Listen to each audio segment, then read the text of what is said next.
In the United States, every 4 years, the presidential election sparks heated debates and discussions regarding the fairness and effectiveness of the Electoral College system. People often question its relevance in modern times and call for its elimination.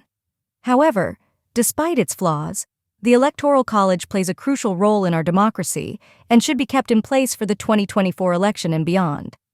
If you want to see more 270 videos, please like and subscribe to help Brendan reach 5K by Election Day. The Electoral College is a system designed to elect the President of the United States. It consists of 538 electors, with each state having a number of electors equal to its representation in Congress. The candidate who wins the popular vote in each state receives all of its electoral votes, except for Nebraska and Maine, which have a proportional system. The candidate who receives a majority of the electoral votes wins the presidency. That is why this game is called 270, after the 270 electoral majority. One of the main reasons for keeping the Electoral College is its ability to provide a balanced and fair representation of diverse populations. The United States is a vast country with varying demographics, and the Electoral College ensures that all states, regardless of their size or population, have a say in the presidential election. Without it, candidates would focus solely on high population areas, ignoring the concerns and needs of smaller states and rural communities. Have you seen how big of a divide there is between the rural and urban areas of this country? This system also prevents a few densely populated states from dominating the entire election, as seen in countries like India. The Electoral College acts as a safeguard against potential voter fraud or irregularities. It would be a lot harder to rig an election in a setting like the Electoral College is in place versus one that is just counting total popular votes. Aside from the fact that there are valid and practical reasons for the Electoral College system, there are other pragmatic reasons for maintaining the status quo.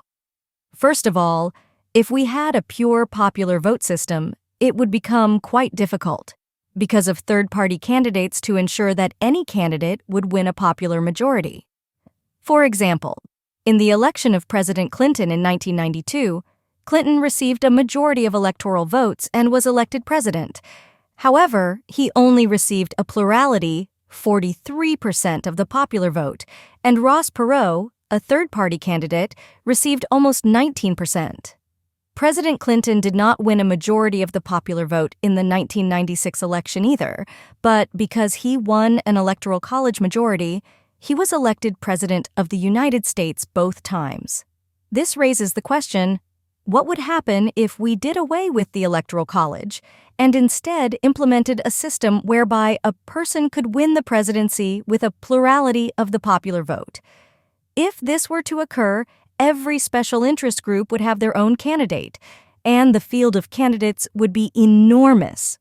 Thus, every election year would be utter chaos.